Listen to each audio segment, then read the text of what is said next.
Le quart d'heure lyonnais, toute l'actualité chaque matin. Parce que Lyon demain se dessine aujourd'hui, voici l'essentiel de l'actualité. En ce vendredi, nous sommes le 12 mars. La métropole de Lyon veut aller plus loin en ce qui concerne la zone ZFE, la zone à faible émission. Et ce, à partir du 1er janvier 2022. Le dossier revient lundi dans l'hémicycle du Grand Lyon. Nouvelle dégradation des indicateurs Covid-19 dans le Rhône. La 19e édition de la Biennale de la danse doit se tenir officiellement du 26 mai au 16 juin. Le défilé devrait se tenir à Fourvière. À la découverte dans cette édition de l'association lyonnaise Une souris verte. Elle entend se battre pour une société plus égalitaire, plus juste et inclusive, notamment pour les enfants atteints d'un handicap. Basket Euroleague, l'Asvel battu par Berlin. Et puis l'Olympique lyonnais en déplacement à Reims ce vendredi soir. Lyon demain, le quart d'heure lyonnais, toute l'actualité chaque matin. Gérald de Bouchon. Bonjour à tous et bienvenue dans ce quart d'heure lyonnais. Empêcher les véhicules anciens et polluants de rouler pour améliorer la qualité de l'air, c'est le principe de la zone à faible émission. Créée le 1er janvier 2020, la ZFE lyonnaise concerne les 9 arrondissements, Caluire, ainsi que les secteurs de Villeurbanne, Bron et Vénissieux, situés à l'intérieur du boulevard périphérique. Mais les véhicules les plus polluants peuvent toujours rouler sur l'ex-A7 à Lyon ou encore sur le boulevard périphérique nord qui traverse Caluire. La nouvelle majorité écologiste de la métropole veut aller plus loin. À partir du 1er janvier prochain, tous les véhicules, y compris ceux des particuliers, classés critère 5 et non classés, seront interdits. Au Conseil métropolitain, lundi, sera évoquée une large concertation en vue de préparer une interdiction progressive de 2023 à 2026 des véhicules classés critère 4, puis 3, puis 2, sur un périmètre central à définir. En clair, donc la fin du diesel. Dérogations et aides financières sont envisagées.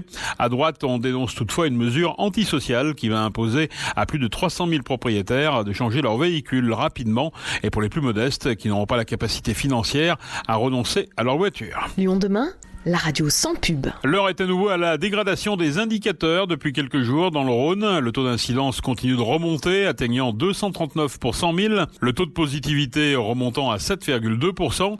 Le variant anglais représente près de 70% des contaminations. Les variants sud-africains et brésiliens, près de 5%. Et les variants indéterminés, 8,8%. Le nombre de patients hospitalisés continue lui aussi à augmenter. 881 patients hospitalisés, c'est 18 de plus en 24 heures. Dont 44 nouveaux. 166 patients sont hospitalisés en réanimation, dont 15 nouveaux. Notez que le nombre de patients décédés du Covid-19 à l'hôpital dans le département s'élève désormais à 2479, 4 de plus en 24 heures. Au niveau national, on enregistre 27 166 nouveaux cas ces dernières 24 heures, 265 décès supplémentaires à l'hôpital. Par ailleurs, 24 858 patients sont actuellement hospitalisés, dont près de 4000 en réanimation.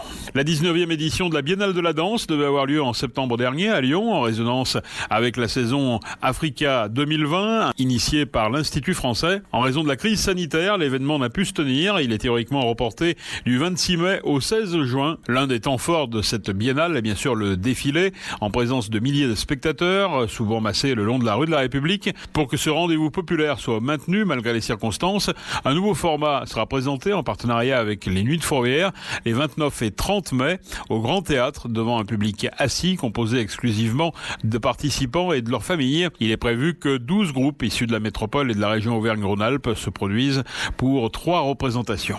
Lyon demain, média agitateur d'idées. Bruno Bernard, le président de la métropole de Lyon, à la rencontre des jeunes en parcours d'insertion à la mission locale du 3e hier. L'élu écologiste est revenu sur la mise en place du revenu solidarité jeune, un revenu minimum pour les 18-24 ans qui ne peuvent aujourd'hui prétendre au RSA, réservé aux plus de 25 ans. L'aide sera de 400 € par mois pour les jeunes qui ne disposent d'aucune ressource, 300 € pour les jeunes qui ont déjà un revenu d'activité. 2000 habitants de la métropole pourraient bénéficier de cette aide. Ce dispositif doit être lancé à partir du 1er juin avec une réévaluation de la situation tous les 3 mois. Le coût de la mesure, 10 millions d'euros. Une délibération doit être soumise au vote du Conseil métropolitain qui se tiendra à lundi. Se battre pour une société plus égalitaire, plus juste et inclusive, notamment pour les enfants atteints d'un handicap. C'est la mission de l'association lyonnaise La Souris Verte. Explication avec vous, Lola Angèlement. Née en 1989, l'association Une Souris Verte s'engage depuis plus de 30 ans ans auprès des enfants en situation de handicap. L'association lutte contre l'exclusion de ces enfants et a développé des crèches ouvertes à tous. Elle accompagne également les familles et les professionnels dans leur quotidien à travers plusieurs actions. Aujourd'hui, Raphaël, membre de l'association, nous parle d'une souris verte, de leurs objectifs et de leurs actions. Une souris verte, c'est une association qui a été fondée en 1989, donc il y a plus de 30 ans, qui est engagée pour permettre la pleine participation des enfants en situation de handicap ou atteints de maladies chroniques dans les structures de droit commun. Et aujourd'hui, quelles sont les actions principales que vous avez pu mettre en place ? L'action d'une souris verte, je dirais, se divise en 3 secteurs. Il y a un premier secteur qui va être l'accueil du jeune enfant, le pôle des crèches. Le deuxième secteur qui va être le pôle de ressources et d'appui, des actions d'accompagnement à destination de familles et de professionnels. Et le troisième secteur va être le centre de formation d'une souris verte. J'ai donc pu voir qu'au jour d'aujourd'hui, vous gérez 3 structures d'accueil qui sont des crèches. Et comment fonctionnent-elles justement ces crèches ? En effet, une souris verte est gestionnaire de 3 structures, 2 à Lyon et une à Vaux-en-Velin, en banlieue lyonnaise. Donc la première est la crèche, l'établissement d'accueil du jeune enfant qui s'appelle Une souris verte, qui est à Lyon 3e.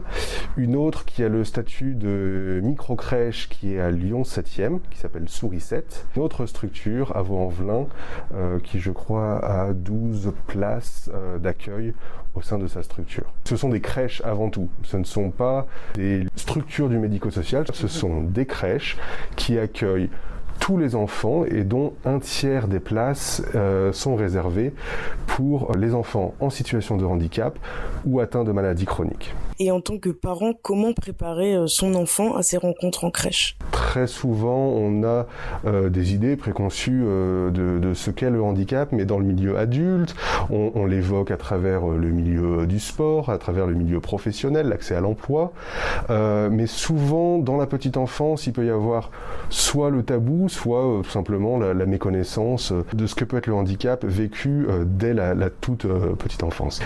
Pour des familles qui n'ont pas un enfant en situation de handicap et qui vont avoir leur enfant accueilli dans la même structure, ça va permettre sur le court, moyen, long terme, un changement de regard sur ce handicap. On va se rendre compte que son enfant va pouvoir vivre ensemble, être accueilli dans la diversité dans ces structures et que ça va avoir de nombreux bénéfices pour l'enfant, pour les parents, pour toute la communauté accueillie dans la crèche. C'est un vrai plus de pouvoir avoir cette diversité au sein de la structure. Vous proposez également un accompagnement aux familles d'enfants en situation de handicap. Comment va se faire cet accompagnement ? L'association Une souris verte est donc le deuxième secteur que j'ai évoqué plus tôt, est le pôle de ressources et d'appui qui va accompagner les familles et les professionnels. Cet accompagnement des familles, en fait, il se fait en fonction des envies, des disponibilités, des besoins des familles.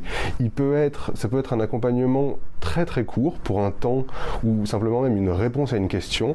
Une des actions qui est portée par l'association Une souris verte est un service questions-réponses. Toutes ces questions qui peuvent être d'ordre pratique, d'ordre juridique, des démarches administratives, nous, on va pouvoir accompagner ces personnes, les écouter, les orienter, les mettre en lien avec d'autres acteurs, que ce soit des autres associations, des structures du médico-social, du privé, des administrations publiques. Donc il y a cet accompagnement via ce que nous, on appelle à Une souris verte les espaces information et documentation.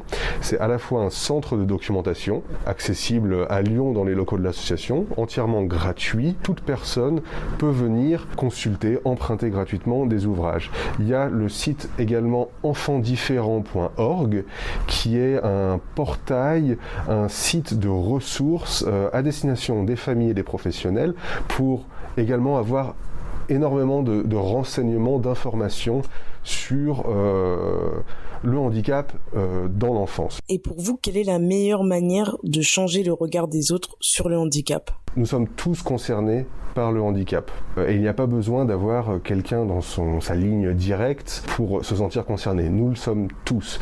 Et du coup, en partant déjà de ce principe-là, on peut aussi ensuite aller beaucoup plus loin, se dire c'est toute la société qui est concernée et du coup, toute la société doit changer, doit rentrer dans une dynamique inclusive pour faire en sorte qu'il n'y ait plus pas de situation d'exclusion, d'isolement, mais que la société soit ouverte à chacun, que tout le monde puisse y participer pleinement. L'association propose également des espaces rencontres famille qui permet aux parents d'échanger, de se rencontrer ou encore de partager des expériences. Malgré la crise sanitaire, les événements sont maintenus en visioconférence. Une souris verte dispose aussi d'un centre de formation destiné aux professionnels. Et il s'agit de formation continue sur différentes thématiques. Pour en savoir plus, rendez-vous sur le site unesouriesverte.org. Merci Lola. Le tribunal administratif de Lyon a rendu une décision sur une affaire opposant la mairie de Rieux et la société civile immobilière propriétaire d'un centre musulman installé avenue Jean Jaurès qui entendait contester le refus de permis d'aménager de la part de la mairie. La SCI voulait effectuer des travaux de mise en conformité de son établissement recevant du public pour contrer une décision de la mairie lui demandant de cesser l'accueil. La municipalité reproche aux propriétaires de ce centre musulman la présence d'un logement d'une surface de plus de 250 mètres carrés présenté par la SCI comme le logement du gardien.